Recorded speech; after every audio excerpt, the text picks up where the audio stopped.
The president wants to spy on 200 million Americans without a warrant. Has he read this document, which he was sworn to uphold? Now, I will not have you libel Abraham Lincoln. I don't understand the problem with registering guns. We register cars. Mark Levine brings you the news the government doesn't want you to know. Today, an explosive story about connections between white supremacists and Islamic terrorists. When there's a conflict between Scalia's conservative values and the Constitution of the United States, he throws away the Constitution. When we do have secret prisons, that is not what America's all about. Let's go to Mark in 5, 4, 3,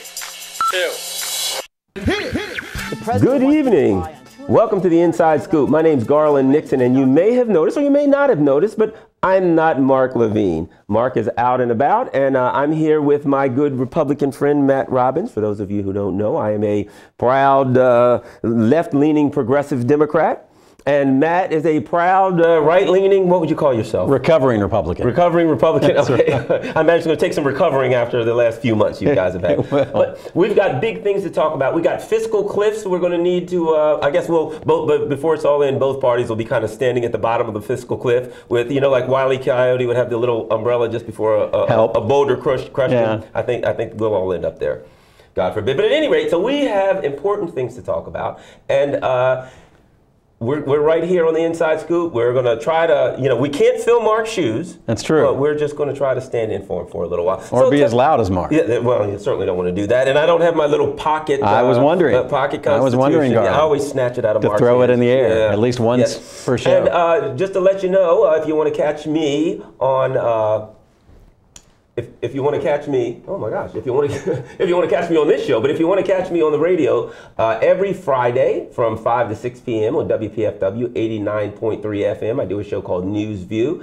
This week I'm going to have the good and progressive Congresswoman Donna Edwards. Oh yeah, Roger Mano. We're going to be talking about the fiscal cliff. It's going to be all people from my side. You know, we're going to all hug and tell each other how right we are. Sing Kumbaya. It's going to be a blast. Right. So tell me. Sure. We need to talk about the Republican Party. Well, it's interesting that you self-describe as progressive and not a liberal and not a Democrat, as if those things are not good enough for you anymore. And so it's only fair, I think, to self-describe as a conservative. And so conservatives are very nervous, shall we say, about what's about to happen. The president's about to foist the largest tax increase in history on everybody in the country on January 1. Nobody wants that in the middle of this horrible recession, the worst, I think, since the Great Depression, in your president's words. So I think we're in a real quandary and we're in a real problem. The $1.6 trillion tax hike proposed by Geithner literally made Boehner and McConnell laugh. Not that I'm holding any brief for those two, but it's pretty sad that nobody can come to an adult agreement on what needs to be done right now. Well, we got plenty of things to talk about. I do want to get to the fiscal cliff. Sure. Let's start kind of with the election and move forward. Did that happen? Yeah, there was something. It was around the beginning of November. I think I saw some news on that. Yeah, but let's start there. There was a lot of, I think a lot of people and you're there, you can tell me, I think that a lot of people in the Republican Party really felt they were going to win.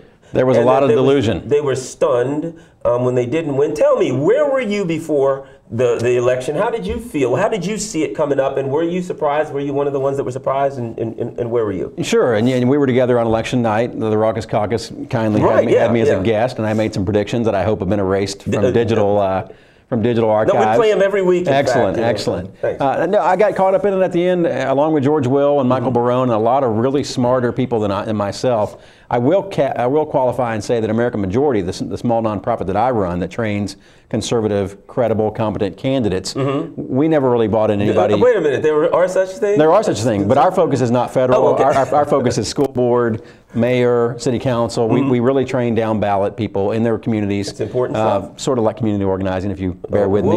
I know, right? You're going to get tossed out of your party. Well, no. We get in a lot of hot water because of it. But we try to build a farm team of competent, credible conservatives. And so the presidential primary on the Republican side was pretty abjectly missing anybody in those camps. Everybody knew Romney was going to be the eventual nominee, and when he was, everybody got behind him as good soldiers. Nobody thought he had a chance until that first debate. And after that, sort of the lightning, in the bottle effect had taken place.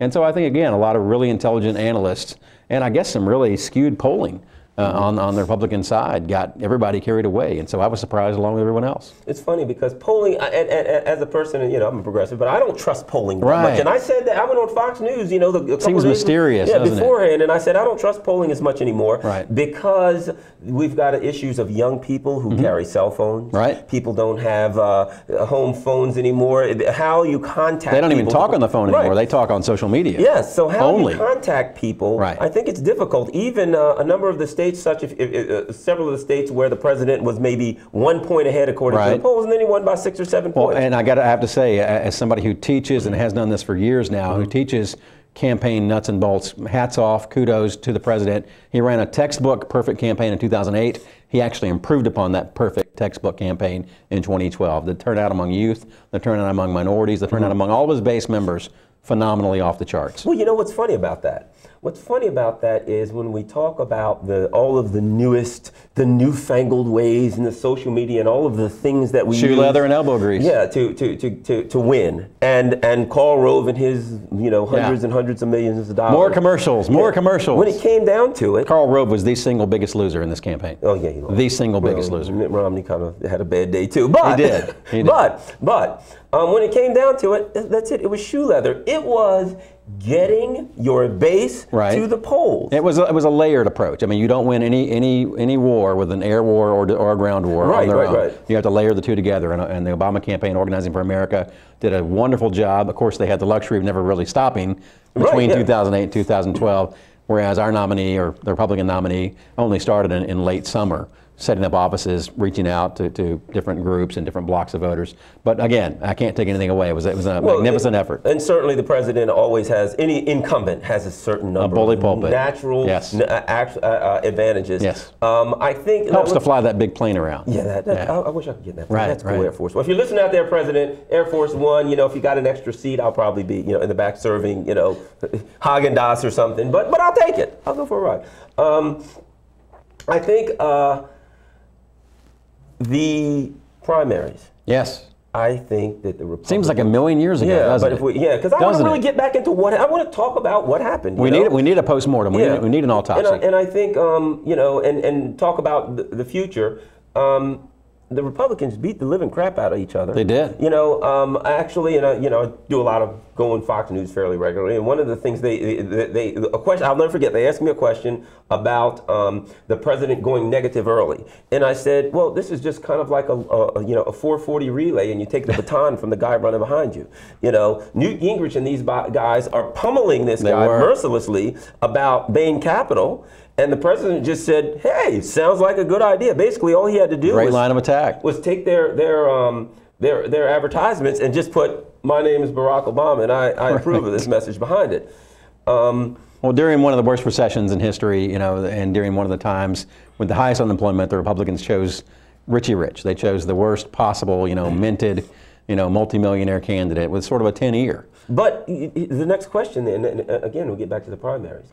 Who should it have been? What were their alternatives? They had a bunch of guys. Anyone else would have gotten beaten. I mean, no one else there that I saw had a legitimate I think that's why you saw the the clown show. I think that's why you saw the circus acts on the stage, the Herman Cains, the Michelle Bachmans. Palin couldn't decide whether to get in or get out. Newt Gingrich hasn't been a serious, credible candidate for 10 years, 15 years. The smart money, the people that actually are competent, stayed out. The Haley Barbers, Bobby Jindals, the Chris Christies. Jeb Bushes. They stayed out because they knew it was going to be extremely hard to beat this president, and they also knew these other clowns were going to come out no matter what. Yeah, and so so what happens in the future? What happens in the future? I think there's been a great clearing of the field now. Do the Republicans learn from this? Or do they continue to pound each other to death and just, now, of course, I'm hoping for the latter. Right. Needless to say, but do they continue to pound each other mercilessly? They promote the person who's runner-up. Oh, and there is not one this time. And I'm going to throw this out to you for this reason. And I talk about the Republican Party to other progressives. Sure. So I don't get to talk to a person who's a Republican on the inside very often. Yeah. So from what you're hearing, does it sound to you within the party like people have actually learned their lesson from these mistakes, or are they, you still have some of the same? Well, we didn't. What we really need is a far right-wing conservative, or to run Ron Paul, or something that's going to get you guys really crushed. I honestly don't think it was the issues. I don't think it was the pragmatists or the philosophically pure conservative positions that doomed anybody in that primary.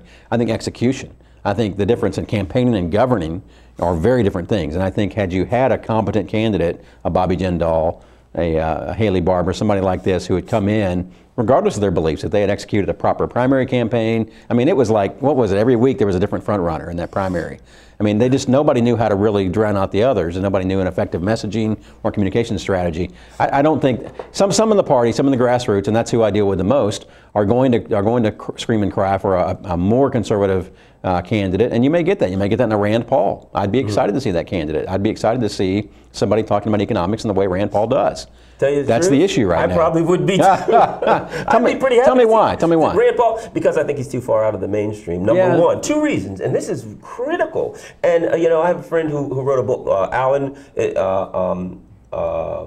For gosh, that's all right. I'll think of his name before. Sure. But Professor Alan Lichtman called the 13 Keys to the White House. And he talks about the things that you need to get elected, and he has this little formula that has predicted the president every single time. But one of the things that he talks about that is important is charisma. When you look at the people who win, who do you want to have a beer with? There's some type of charisma. There are different types of charisma. Right. George Bush, for all of his shortcomings, had that all shucksy kind of friendly guy charisma. He was a very charismatic person in a day-to-day kind of way.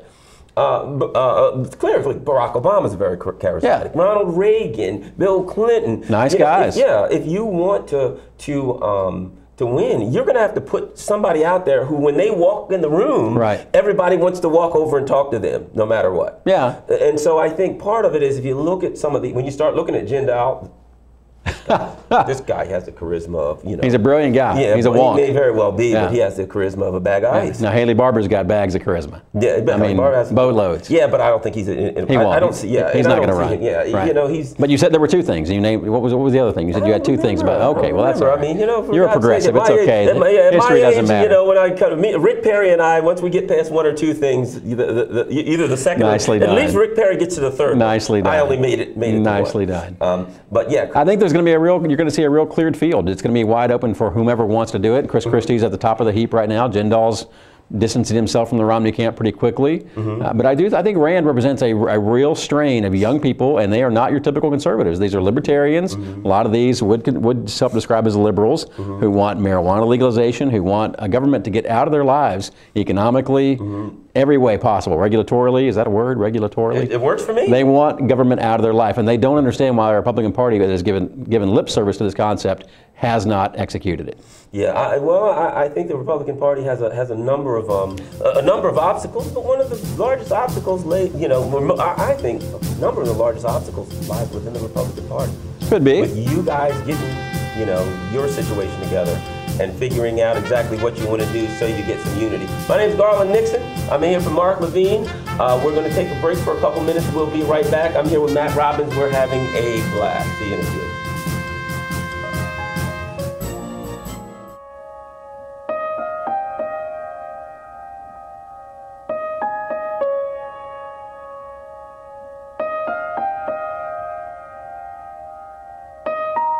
Some dreams are universal. Dreams that inspire us. Multiple sclerosis is a devastating disease that changes lives forever.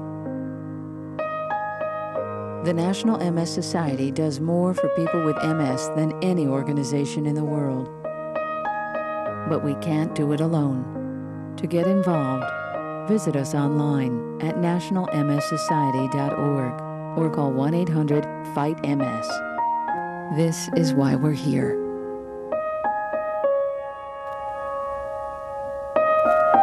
Because nobody dreams of having multiple sclerosis. What's wrong with this picture? Half of young Americans can't locate economic powers like Japan and India.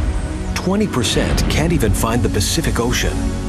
Without geography, our children aren't ready for the world. Geography is everywhere. It's incredible creatures, rhythm, fashion, flavor. It's economics and politics. It's change. Understanding connections between people and places is critical in the 21st century. That's why we created mywonderfulworld.org. Go there now for your free parent and teacher action kits and give our kids the power of global knowledge. Because kids who Here again, the Inside Scoop, Virginia. Hi, my name's Garland Nixon. Welcome back to the Inside Scoop. I'm standing in, or sitting in, I guess, for Mark Levine here with Matt Robbins, my conservative right-leaning friend, and we're having a great conversation about politics. You know, we don't have to battle it out all the time. We don't have to get into a sword fight necessarily, but there's a lot to talk about. And for those of you who are conservative, who maybe you think there are any conservatives watching? Probably not, but we'll try. But if there, in the unlikely event that there are some conservatives watching, then you get to hear what I have to say. But more than likely, Mark's audience is probably going to want to hear something different. They're going to hear a little bit different. So let's talk about we were talking about. Let's get back to something that we mentioned in the break: Joe Biden and who could run in the future for the crazy Democrats. Uncle Joe. You know, let me tell you a little story about that. I hate to keep bringing up Fox, but this is the context of most of my conversations with conservatives. It's the only place I ever talk to them. But we discussed Joe Biden. It's like a nature preserve. Yeah, that's it. You know, I go in there and I talk to conservatives. Endangered species. Yeah, and then out I go. You know, and I never see one again. I'm in D.C. When are you ever going to see a conservative? You know, or a gun. You gotta go to a museum, right? So at any rate, so we talked about Biden, and they kind of laughed and they poo-pooed this guy, you know. And I said, you know, don't underestimate that guy. You don't get to be vice president. Just like George Bush, and everybody said he's an idiot. You don't get to be that high being an idiot. Right. And you don't get to be vice president. And he went out and when he ran up against a certain vice president, that was an ugly situation. Yeah, that was an ugly situation with Paul Ryan. I mean, he really beat the guy down with his all shucksy kind of. You know, kind of like the guy next door who comes over to borrow the lawnmower or something. Joe Biden's kind of one of those kind of guys. The guy you hate, the neighbor you hate. No, he's a neighbor you love. And you know what? And he's the guy that brings back your lawnmower and it's like the blade is bent because he hit a rock. And you're like, yeah, well, that's Joe. He's a good guy. You may feel that way. I don't think most Americans feel that way about that neighbor or Joe Biden. So, I made a statement then. You underestimate Joe Biden at your I don't own discount peril. anybody. I don't. So tell me what you think about Joe Biden's, the possibility of Joe Biden running. Joe will be 74 if he runs in 2016. I still think he has to beat Hillary in the primary. I think the Clintons are running. I think she'll run. I think they did way too many favors for the president to not cash those chips in. So I think it would be an interesting, ironic twist to have youthful Bobby Jindal at 39, 40 years old, youthful Chris Christie for that matter in his early 40s, youthful Rand Paul for that matter. Any of these gentlemen facing off against the 70-year-old sort of icons of the Democrat Party. That'd be a very interesting angle and one I'd be happy to play in. Yeah, well, the question would have to be, you know, who's his vice? Who's he with there? Because, you know, you look at Barack Obama, who, even although he's the same age as I am, 51, but he's a very youthful. He comes across very youthful. I think you mean crazy, but okay, I'll take that. He does. I mean, you know, his persona is he's energetic. He's energetic, and his stride, the way he's a youthful person. He still plays basketball. So you get the vision you get is a youthful guy and an older guy. Right. You know, so if you see Joe Biden running, depending on who comes with him, if he is a younger person, but I don't know. I just don't think it's going to be, you know, Julian Castro. Either way, it's going to be, you know, he'll be on the ticket no matter who's at the top. You know, I kind of like Kirsten Gillibrand. Let's not forget about her. She's up there. I had totally forgotten about her. Yeah, she's a pretty sharp cookie. Hillary, I think Hillary's tough. A tough row to hoe there for the Republicans for a number of reasons. Number one, you've got the obvious demographic issues. Half the population. But then, not just the obvious demographic issues, but now she brings in a heavier dose of females. Absolutely. And you know, how do you guys? The question is this: do you counter with a female and it looks? You know, sometimes when you do that kind of stuff, it's like I tell you what looked bad. Tell me what you think about this. To me, it looked bad. Barack Obama gets elected. 2 weeks later, the Republicans make Michael Steele the RNC chairman, a black guy. And I think from the outside, everybody looked like For God's sake, the only reason he did that is because he was a black guy. And I mean, it's like, boy, you talk about affirmative action. If that isn't affirmative action, it's like, well, is there a black guy? Michael Steele's over there. There you go. Two things. Michael Steele's completely incompetent, so you're probably right. It was a bad call on affirmative action. And number two, it took 6 ballots to elect Michael Steele. So it was not, it was not just simply because everybody had to have some Michael Steele. Yeah. He just was the last man standing. He thought he won, but in actuality, everybody else just got shot. Yeah. Well, I felt it still. Well, Ken Blackwell was in that mix as well. He was. Now you can. You're better off with Michael Steele. That's your definition of the party. You guys that's right. That's right. Right. And they took them 6 ballots to figure it out. Yeah, it did. But I'm not for tokenism. I'm not for putting in Sarah Palin to be a game changer. I'm not for doing anything tit for tat. I think we will make substantive choices, or they will make substantive choices. I thought Paul Ryan was the boldest choice Mitt Romney made. I've never seen Mitt Romney make a politically courageous move in his life, and that was a huge personal choice. That was his alone, by all accounts. Everybody on the campaign told him to choose Chris Christie. He went against him and chose Paul Ryan. Well, I don't think it hats off. I don't think it helped him in Florida. It didn't. You can make an argument that really hurt him in Florida. You know, at the end of the day, I've seen the vote totals. Michael Moore said the final vote totals are actually closer to 200,000. The number of votes that separated Barack Obama and Mitt Romney from winning in the ultimate number of votes in those 5 states. That's pretty dang close.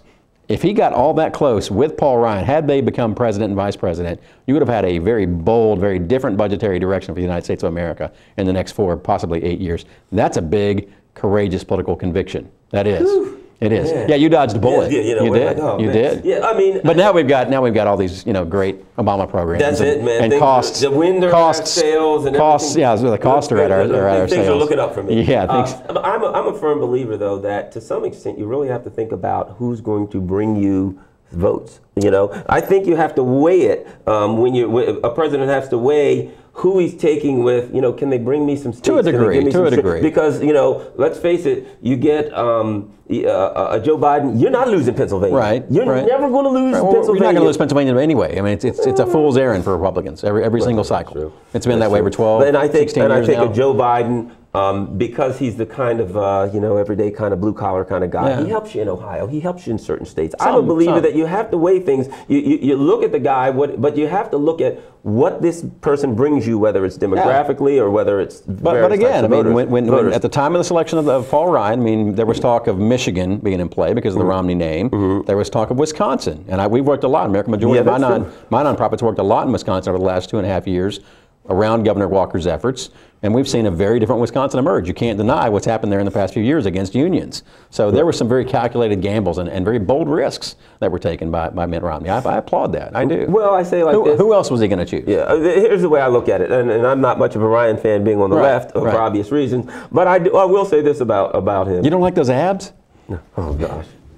His abs are fine. It's all of his policies that I'm not so the muscles in his head you don't like. Yeah, right. That's it. But I do think that, I do believe that when a candidate is, when you're going against an incumbent, a powerful incumbent with a machine the size of Barack Obama, he had a powerful machine. To some extent, you're playing with house money. To some extent, you're gambling. It's a great way to put you're supposed to lose, and the odds of you winning are not very good from scratch. So to some extent, I can understand. I can respect the fact that that Mitt Romney took a chance. Again, the only one I've ever seen him ever seen him make. I mean, I've never seen him take a risk like that. But other than that, I think he was a terrible candidate because he was a flawed candidate. Well, here's the thing about it: 200,000 votes. Yeah, but here's the thing about 200,000 votes. Well, it's like there's no such thing as second place in politics. There's not, but that's no matter where you're running, there's no second place. And he had a terrible team around him. He did. He had a terrible campaign staff. So, but I think that. To a large extent in politics, a big part of it is looking at somebody that they trust. There are times when people will vote for a person who they're shaky about a lot of things. Bill Clinton used to say, better strong than wrong than weak and right. And it's important. He also said, what'd I do? Yeah, right. But it's important, you know what I mean? You got to appeal to the voters, and I think Mitt Romney just changed so, it's funny. I talked to Republicans that said we don't trust him. Nobody knew what he stood for. Nobody knew what he stood for. I didn't know, to some extent. I had thought to myself, I'd never say it to the Republicans or anyone else, but I thought to myself, this guy may very well, if he wins, get elected, he may very well leap to the left. He would have. I thought he may have been very moderate, middle. He may have very well leaped real far to the left and just infuriated Republicans. Absolutely. And I'd say, well, the good news is Mitt Romney won. The bad news is Mitt Romney. Meet the new boss, same as the old boss. Mitt Romney, this guy. You remember him from Massachusetts? Well, when he talked talked about not repealing Obamacare, you know, late in the game in the campaign. Everybody was just aghast. I mean, this was a guy who was all over the map. He was all over the place. How could he? He wore it. You know what I mean? It was wrapped around him like a flag. You know, it was like he put it on top of him and cut eye holes so he could see through Obamacare. He was in a world of deep and serious trouble from day one. But such happy topics. Yes. Well, you know, another question, because, you know, in politics, a lot of things are done for show. Really? Yeah. And one of the things happened with John Boehner, and John Boehner gets himself in trouble when he's honest, unfortunately. Recently, Boehner, he was asked about Obamacare, and he says, in reality, he said, it's the law of the land. Basically, what am I going to do? It is. And conservatives jumped all over him. They passed 33 bills to repeal it in the House. And look, bottom line, he said, the president won. It's the law of the land. Elections have consequences. Yeah, you got it. Elections have consequences. Politics, that's the way it is. When this guy wins, you know what's going to happen. That's right. A lot of Republicans jumped all over him for that, and he had to backtrack. Tell me, what do you think about that? About when a person says something that's blatantly obvious. You have to be careful about doing that in Washington, D.C. Once you leave the district, you can say you can say those things, but nowhere in the district can you say that. 10 square miles, I think. No, I mean, it's, you know, there's talk, and I actually think it would be a good idea. There are 30 Republican governors. I think these healthcare exchanges that have to be implemented in every state, I think it'd be a good idea for Bobby Jindal, who's a health policy wonk, to stand up and take apart Obamacare on its merits, why it doesn't work for Louisiana. I think it'd be smart for Chris Christie to do the same thing in New Jersey, Bob McDonnell here in Virginia. It'd be a smart political play, and as someone who doesn't believe in Obamacare, doesn't want it, never wanted it, I think it'd be good for the country. Is it going to happen? I don't think so. I think most people are, as Haley Barbour would say, most people are running away from their previous positions like a bunch of scalded dogs. Yeah. Here's the problem I think the Republicans are going to have with Obamacare. When you have millions and millions of new people who couldn't go to the doctor, and now they get a card that says, "Oh, by the way, you're sick. Yeah, go right over there." But see, the first half of your sentence, find out what Garland. The first half of your sentence that couldn't go to the doctor. I mean, really? Yes. There's no one in this country who can't go to the doctor. There are a lot of people. Well, there's no I one beg to differ there.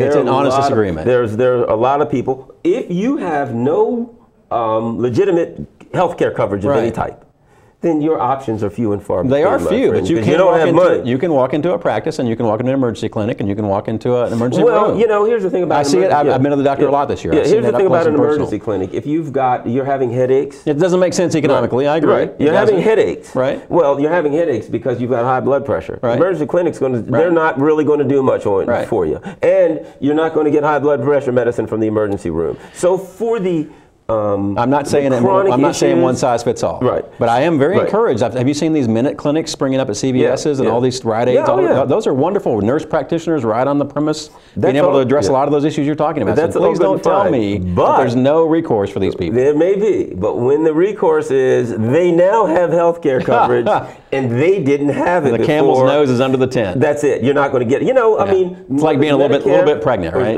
Or Social Security. When the American people get something, you'd never get it back. It's true. That's the reality. Greedy bastards. Yeah, and when you know when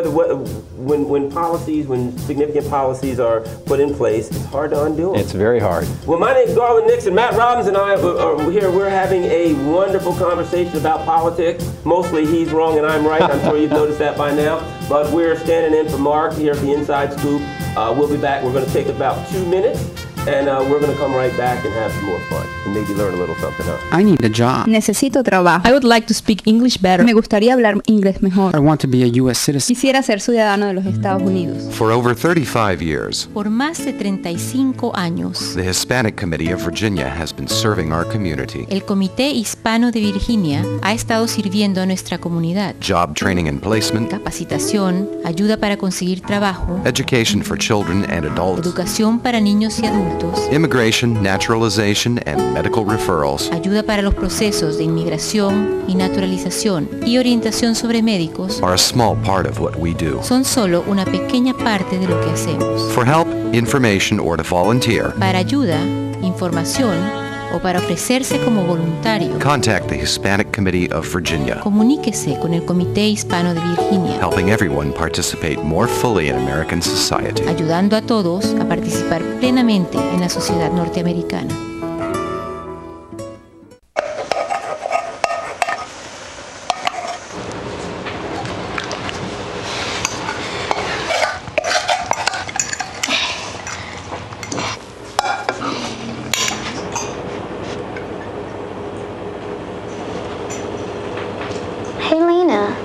Where's yours?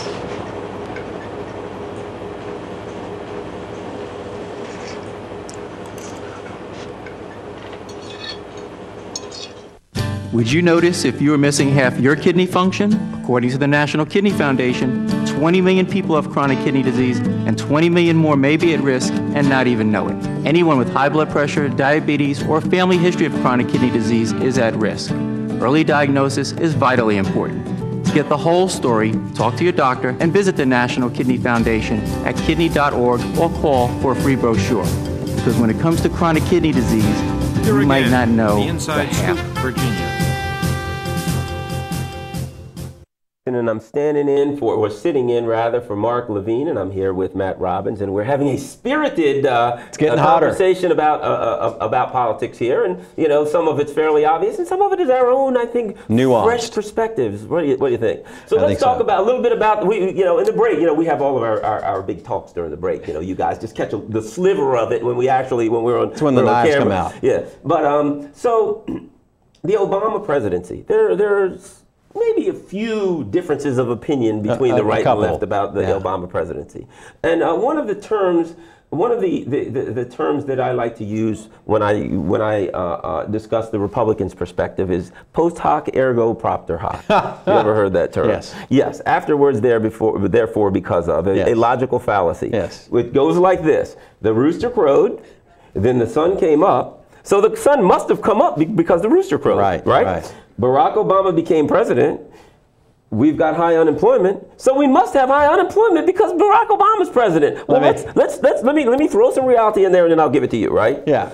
Barack Obama came in. We lost 3 million jobs. According to that argument, that means Barack Obama destroyed the economy 3 months before he was even elected. Number one. Right. Number two, we lost 800,000 jobs the month he came in. Right. And he didn't come in until the 20th. That's right. Now, month after month, we continued losing hundreds of thousands of jobs. Now, there's no way his policies could have been in effect before he even came into office, nor there's no way he could have fixed it within, while he was learning where the bathroom is in the East Wing. Right. So, at some point later, we look and we're at 9% unemployment.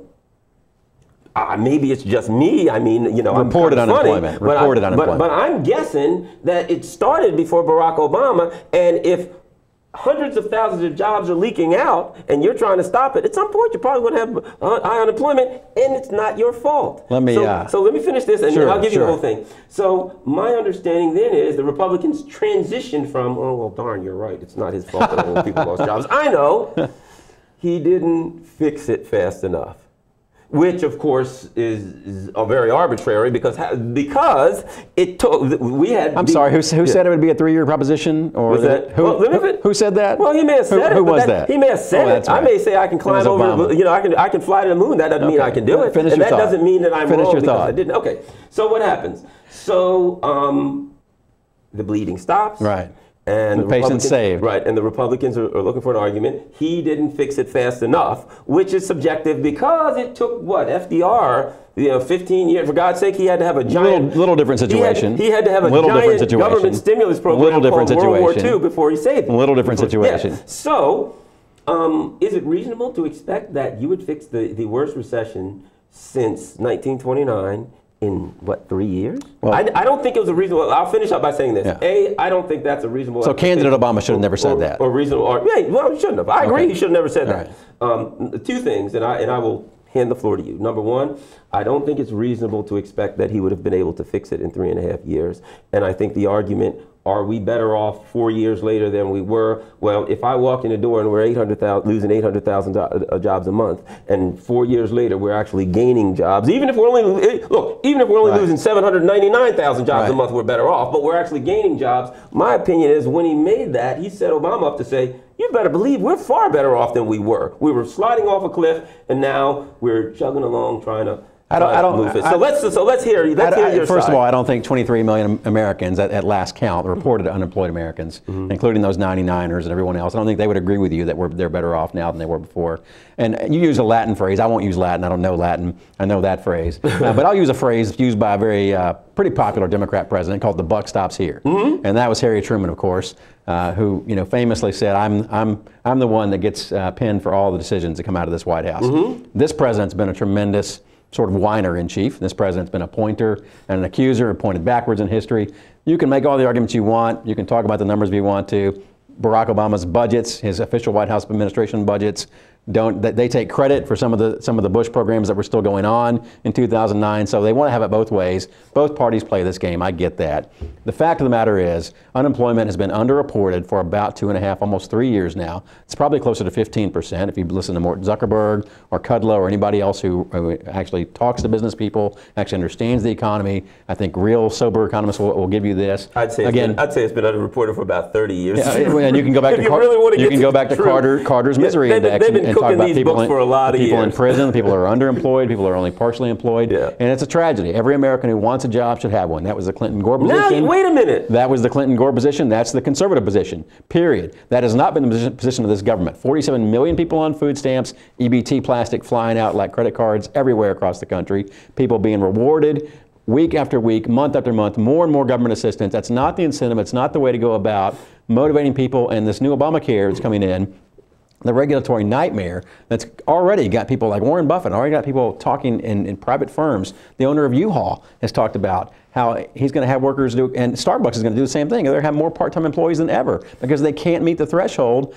of the 50 employees or the 500 employees, whatever it is that the Obama czar of the month, the flavor of the week, says that they can't have, because then all these financial burdens kick in. It's a terrible way to grow an economy. It's been a terrible approach. Here's what Team Obama thought. They thought they were the smartest cocks of the walk when they came in. That's why he said it's going to be a 3-year proposition or I'm out of here. They thought they could come in, never let a crisis go to waste, right? In the words of Rahm Emanuel, they thought they could shove in the biggest stimulus they could possibly get passed, which was the biggest one they could get passed right then. Well, that's true. They thought they could throw that in. They thought they could throw in the automobile rescue, nationalize that industry. They thought they could do as much as they wanted to, and then the natural rejuvenative powers of the American economy, the strongest economic miracle in the Western world, in the entire world for that matter, the biggest economy the history's ever seen, would naturally do its thing, would heal itself, come back strong, roaring, and they would take the credit after having spent that huge wad of cash. They would take the credit for a recovering economy just in time for the campaign. Well, it didn't work out that way. They were still excellent campaigners, but I would humbly submit to you there's a much bigger difference and a huge difference and a chasm actually between campaigning effectively and governing effectively. We are not better off than we were 4 years ago. It was a bad time 4 years ago. Lots of folks are still hurting. Millions of Americans are still unemployed, and it's not going to get any better anytime soon. Yeah, and I don't make the argument that people aren't hurting and they aren't unemployed. The question is, again, are we as a nation better off than we were 4 years ago? Are we as a nation better off than we were 4 years ago? So although we have different perspectives, my perspective would be we are better off for this reason. We were losing 800,000 jobs a month. I think it's difficult to make an argument that the nation is better off losing 800,000 jobs a month. That's an absurd speculation. How many recessions have we lived through? I lived through Poppy Bush's recession. Right. I lived through Reagan's recession. You know, I was very young at the time. But we've seen these things and they recovered. Not like this. This was a bad recession. It was something different. It was made worse by the piling on of tremendous debt, of bailing out of automobile industries, the Obamacare that scared the hell out of business, kept $2 trillion of private investment on the sidelines. There's a business climate in this country. Like it or not, these titans, these bad guys, I don't like them either. These guys on Wall Street, they don't like to put their money in until they're sure, until they have certainty. And this president did everything he could to scare the hell out of them. Here's what I would say about this. And it's still doing that. Well, here's what I'd say about this recession for starters.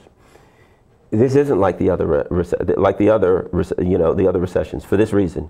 There are structural issues within the economic foundation of this nation. You see, the other recessions, jobs were lost and bad things happened, and then the jobs came back. Right. Well, with this recession, the jobs couldn't come back because they weren't here to come back. They were structural issues that had been growing for many years. And there was a lot of fraud and a lot of inflated bubbles. Yeah, so there were structural issues. Sure. So the recovery from this is not the recovery that we were accustomed to.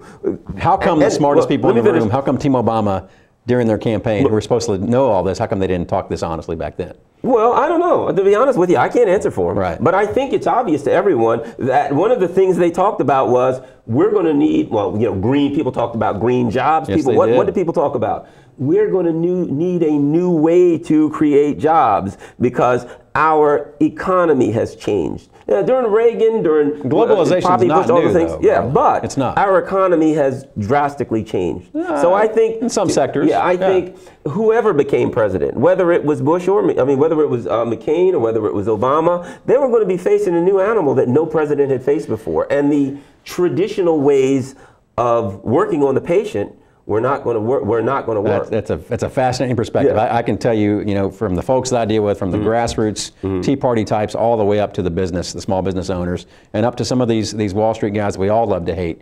I can tell you they don't want anything except a stable environment. And this president and his administration and their far left policies rattled the cage. It rattled the cage of all these people up and down the economic ladder, and it kept spending to nothing, and it kept saving. These folks have been saving, if you read the reports, the last 3 or 4 years. Personal saving and debt retirement has gone up among people, which is good, but not during a recession. Well, one of the things that because they've been scared. One of the things that you say is very interesting, and the ideological line has been moved to the right, and I tell you why. Which line? The overall ideological line of what used to be center has been moved to the right in this country, and I'll tell you why. Not in the age of Obama. Because Republicans refer to Barack Obama as a far left. Yes. I'm way to the left of Barack Obama. It's funny that when I talk to the people who are far left, they are just flabbergasted. What's he too conservative on? What's that? What's he too conservative on? Well, you could start, for starters, give me one. Yeah, wait a minute. For starters, there is no left-leaning person that will have the foreign policies regarding drones, regarding some of the other military engagement. Right. A far left-wing person is not going to do that. But we're talking domestic. Now, I say this. Yeah.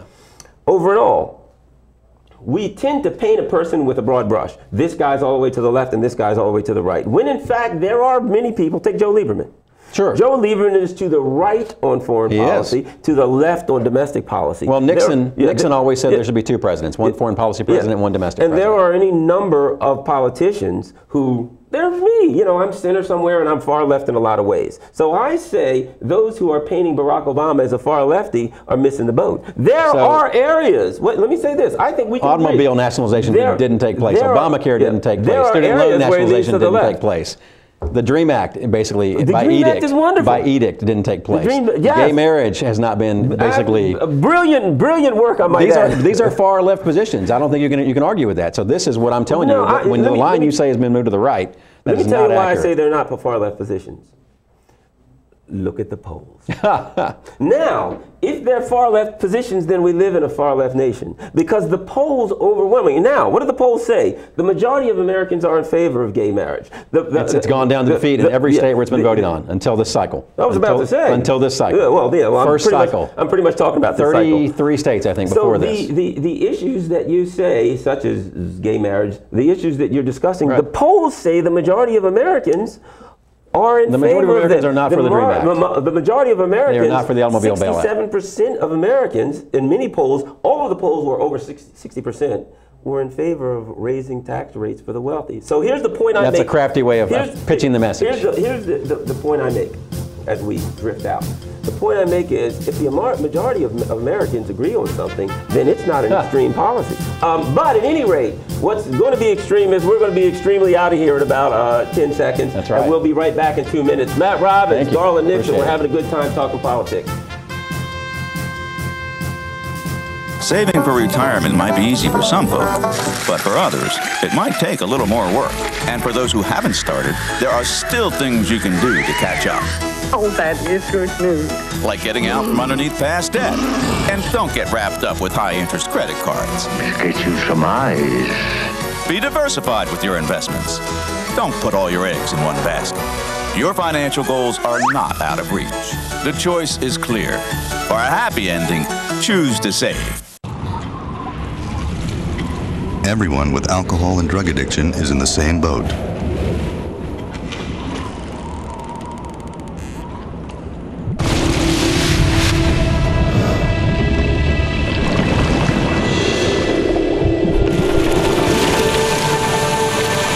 With treatment, you can find solid ground. For drug and alcohol information and treatment referral for you or someone you know, call 1-800-662-HELP.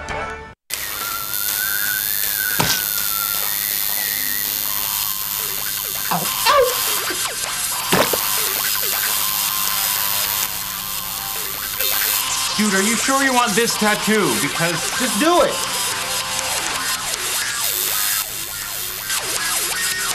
Some mistakes in life are permanent. Like hearing loss. To learn how to protect your hearing, visit asha.org. You've probably heard about heart disease, but did you know that it's the #1 killer of women nationwide? Heart disease claims more lives each year than breast cancer, lung cancer, or strokes combined. But there are steps you can take to protect yourself against it. For more information on how you can prevent heart disease, contact your local American Heart Association or visit their website at www.americanheart.org. Here again, the Inside Scoop, Virginia. Hi, my name's Garland Nixon. I'm standing in for Mark Levine, trying to fill his seat at least. I can't fill his shoes. And I'm here with Matt Robbins, my conservative friend, and we're having a wonderful spirited discussion. I won't even call it a debate. It's a discussion. No. We're How can it be a debate when one person's wrong? That's right, and and you're here too. So at any rate, we got important things to talk about. We don't have a lot of time left, so let's hit some of the big things. The future of the Republican Party.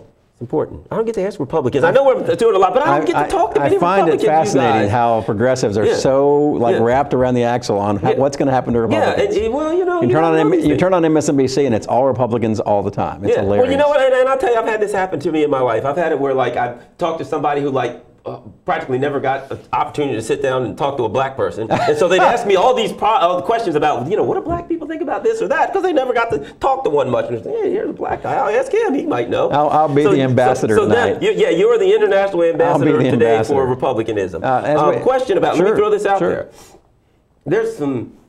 Let's just call them challenges when it comes to demographics. That's what happens when you get beat. When you get beat badly. Obvious. But there are some there's some demographic challenges. Yes. The future of the Republican Party, if I projected 10 years out, from the demographics, don't look pretty. Do you believe that you can mitigate the demographic problems, that you can cross over there? What do you think you guys do? How do you deal with the demographic challenges that are coming up without getting yourself pushed, to a museum somewhere next to dinosaur bones? I think, God forbid, I certainly hope that you don't come up with a plan, but, if you do, let me know so I can, come up with a way to thwart it. The premature reports of our death are greatly exaggerated, I would say, Republican Party. It's a two-party system. It's always going to have yin and yang. Everybody said after Watergate, Republicans were done. People have said Democrats were done in the past.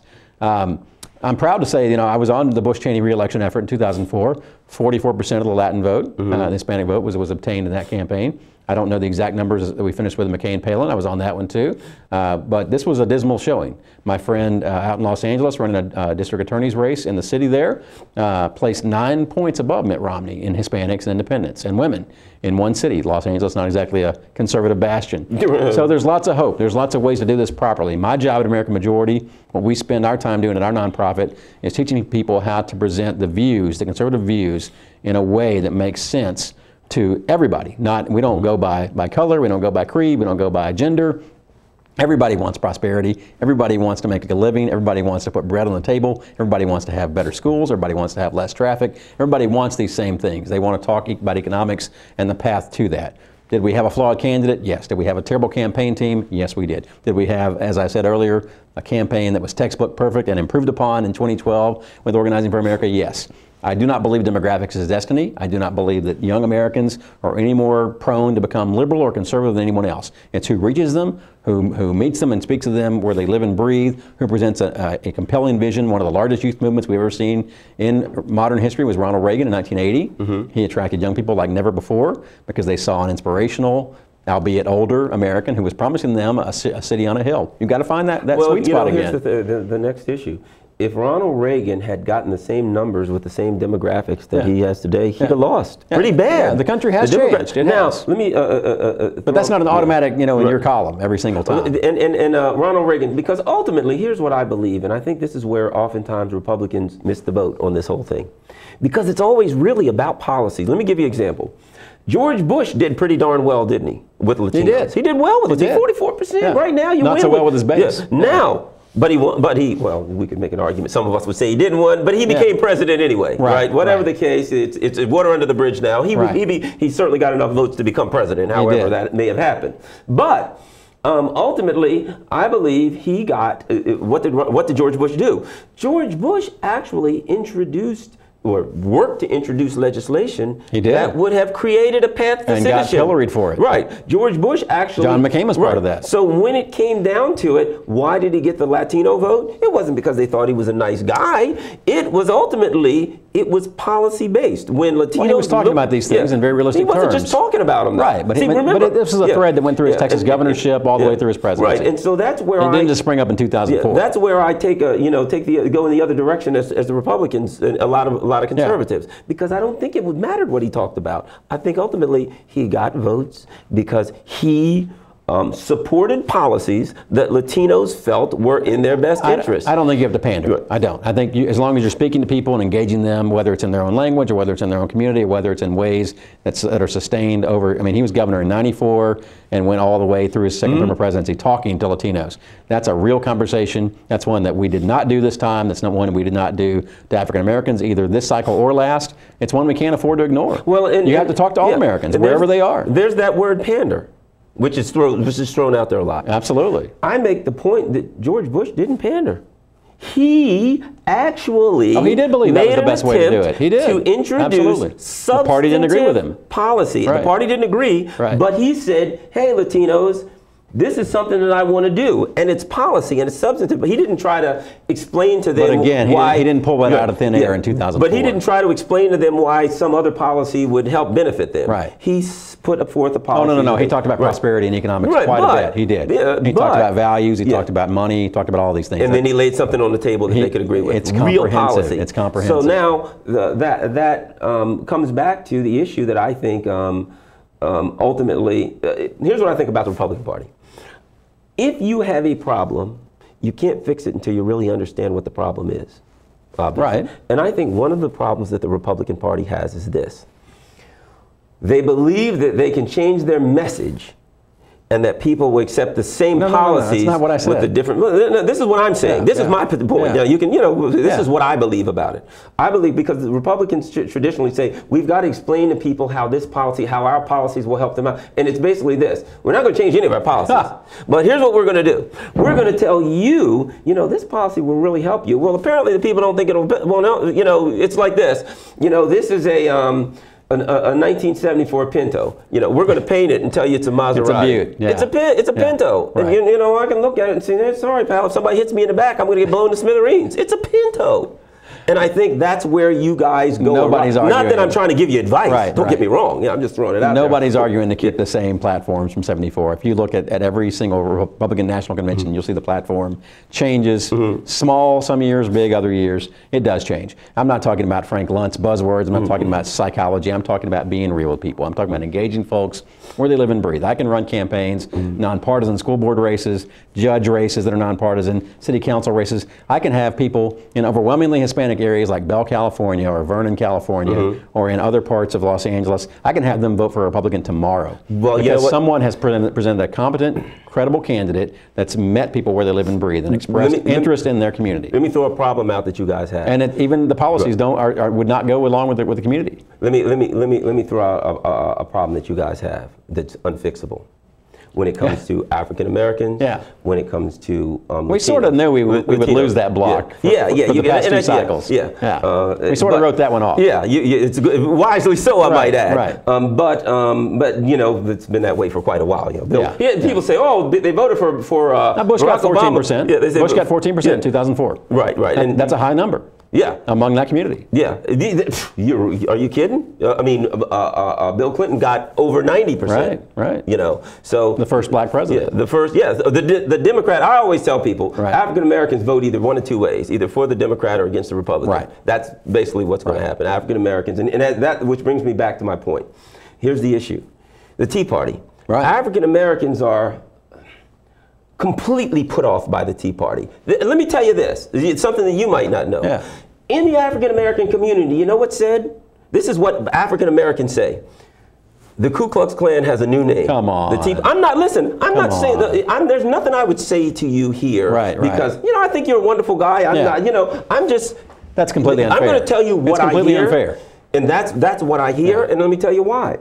Because every so often, every several months, you see where some Tea Party member sent an email with like some monkeys of Obama. Well, that happened once. Or Carl Palladino sends an email that has the N-word in it, run, N-word, run, and he's a Tea Party member, and he still gets all these Tea Party votes. Not exactly indicative of the movement. But it doesn't. You don't need a whole lot of people to do that. Don't. One bad apple. Look, in this country, you don't need a whole bunch to freak black people out. Sure. So the African Americans look at the Tea Party, and now, and I have a lot of Latino friends, they hear the Tea Party saying things like, basically, they need to go back where they're coming from. And they recognize that any Republican who's running for office has to go in that direction or they're going to lose the Tea Party. They don't. Well, they have been doing it. They have. They've chosen to do that. For fear of not losing the Tea Party. Yeah. So in my humble opinion, when it comes to Latinos and African Americans, the Tea Party is just like, garlic to a vampire. Wow.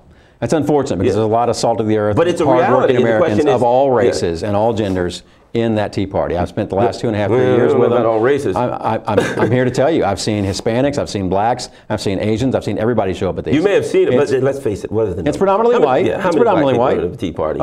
Black people as a community are, as a community, you're right. Tea Party is people who are unafraid to explore it on their own individual terms find a very normal, very welcoming group. It's not a hateful group at all. I didn't say it was a hateful group. But that's unfair of the community to make a decision. Don't get me wrong. And may I use the word that's prejudicial of the black community. Don't get me wrong. There are people in there that freak me out. But I'm giving you the reality. No, I understand. If you guys want to deal with the issue, you want to know what. Well, the Tea Party is one faction of the conservative movement, just in the same way progressives are one faction, and environmentally minded voters are one faction, and PETA is one faction of the coalition that makes up the left center politics. You have to deal and incorporate with those groups. Bush and McCain probably put comprehensive immigration reform on the table too soon. It's 10 years later. People are probably ready to start talking about these co-workers and friends and neighbors and co-worshipers. They didn't really know that well 10, 12 years ago. Now they're part of the communities. Their kids are in school with their kids. It's probably a different ballgame now. The point I'm making. Reality has a way of intruding. The point I'm making you overall is this, and I'm a firm believer in throwing. I just throw things out the table as I see them. I'm not going to make them up or make them sound good. This is what it is. What it is. I like to analyze things, and from what I see within the minority communities, the Tea Party just ostracized. But that's not the entire party. It's not the entire Republican Party. Which is not. There's a libertarian strain. There's an economic strain. There's also which is not. But from the minorities' perspective, the minorities see the Tea Party as real bad news. So for the Republican Party to reach out, you're going to have to get around that issue. And it's not like they're going to wake up tomorrow and say, "Oh boy, these are wonderful guys." Yeah. So at any rate, you're a wonderful guy, and I'm a wonderful guy, and Mark, I'm not so sure about. No, Mark's a great guy. We love him. But at any rate, my name's Garland Nixon. Enjoyed it. Robin, absolutely. And we've had a wonderful conversation, an open, broad conversation here. And we look forward to seeing you again soon, and I'm sure Mark does. Thank you.